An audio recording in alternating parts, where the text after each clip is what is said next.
In this episode, we will talk about why are there so many Filipina women on dating sites looking for long-distance relationships.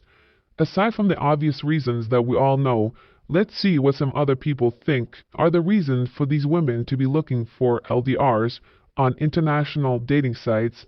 Someone on Reddit by the name of Ultra Joy says, I'm on many dating apps and I can't help but notice there is an increasingly large amount of women using travel mode to match with men in the US and Canada.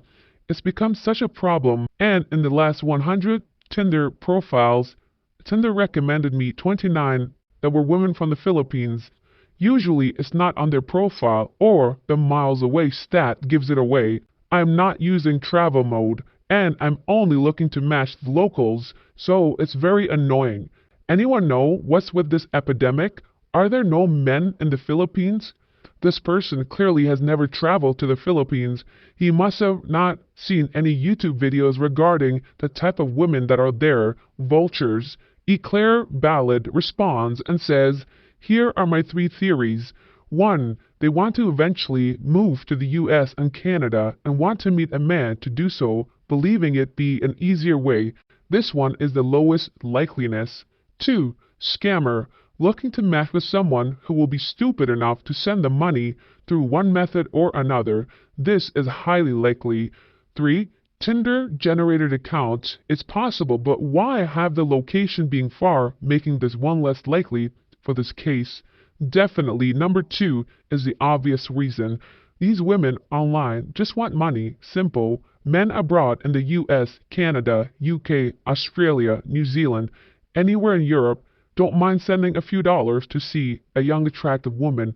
Unfortunately, that is the reality of today's society. Social media, culture, Instagram, OF, and other social media where they simply show you a little piece of meat and you fools send the money thinking that somehow this girl you're talking to online is your girlfriend now. Phoenix says it used to be a US colony, so there's a lot more baked in inspiration to go to America.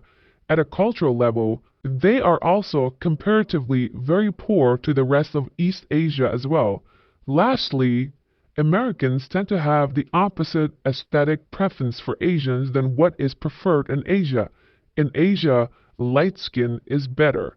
American men, on the whole, conceive of this ideal Asian as being darker skin. So, in this respect, Filipinas are going to be more desirable to American tastes given their population intermix between ethnic Chinese and Tagalog. Although this sounds accurate and even scientific, it's not that sophisticated. It's just simple.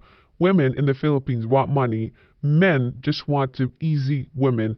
And Filipino women are the easiest in the world, if not Asia. DFNR says, the Philippines is a very interesting country with great culture and many hardworking and wonderful people. Unfortunately, there's a lot of poverty and not too many financial or career opportunities. I did some work for the US government in Manila and met many women in professional environments, not clubs, but they just didn't have the money to have a good lifestyle. It's just simple. It's about money.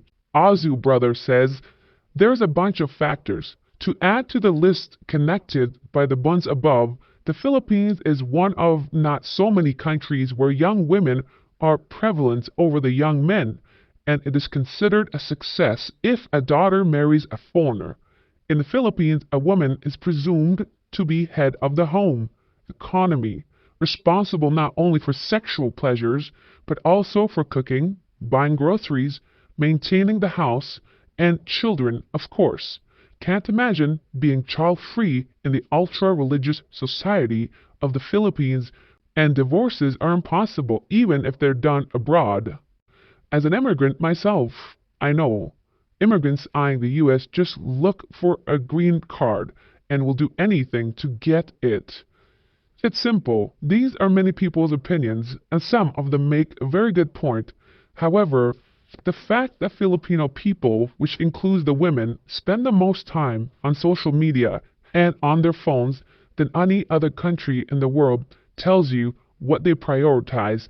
They prioritize making connections to men abroad in one or other ways for simple means of gaining finances and money from these people. People that have a full-time job, that are too fat, too old, just do not know how to talk to women, or whatever reason, they find it suitable to send them money, 100, 200, 500 a month. Some people may consider that not a lot of money, and believe me, in the Philippines, that goes a long way.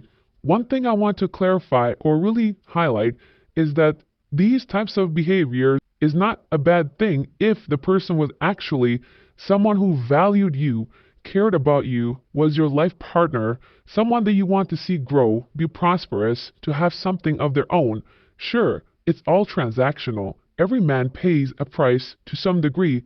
The thing that bothers me, the issue with this is these women are not loyal. They have dozens of men they're speaking to, so it's very deceitful. From your side, you're seeing your wife, your girlfriend, your partner getting a better life, getting a new laptop, a phone, perhaps paying for some new clothing or for her to have a good time with her friends. But what she's doing is going on a holiday with her girlfriends, taking bikini photos for her next man to send her money, going on vacation with her boyfriend, saying it that it's a gay friend or her brother or her cousin. This is the issue that I have. What I'm saying, cannot trust these women online. You do not know them. You do not know their intentions. They can really spin a story, and they definitely play with your heartstrings, your mind, and try to get as much money from you as possible. They're getting clever, playing the long game and the short game, depending on who they are speaking to. Why do you believe there are so many Filipinos on dating sites? I would like to know the opinions of the viewers of this video. List them below. Why aren't there so many other nationalities when you are online dating? What is the reason for this? The best comment from our video regarding expats and making friends is from Jason Thomas. I can relate to the guy that wants to meet new men to hang out with. I love the babes, but bro time is just as important, as if not more important, I think. When you only live in the and around women, it makes you soft AF, and that's not good for any man. Like the saying goes, iron sharpens iron. If you observe married men, you will notice the change in the demeanor compared to a single man that just have women for fun time. Most married men become soft as cotton from spending too much time with their wives. You see them in all the malls, outside the stores, holding wife bags while she's shopping. I feel pity for such men, and I'm using the word men here loosely. I'm sure you get my point. Bro time is important. There is no worst comment regarding yesterday's video. However, with a low number of views, with the video not even reaching 1K views, this shows you that no one is interested in making friends in the Philippines. Not the expats. Everyone that goes there, they know why they are there. They are there to meet women, not other men. This is just the reality of the country. It doesn't say anything about the men there or the men that go there. It just shows you what men prioritize. A lot of men are not there for a long period of time. They cannot stand the country. They are only there for 3-4 weeks, perhaps 1 month or 2. They do not want to waste time on another man. They are there for the easy women, and oftentimes they're occupied by this factor. Subscribe to the channel. Click like. Share this video. Turn bell picture on. We want to support the YouTube algorithm gods so they can show this video to more viewers. Thanks for watching. God bless.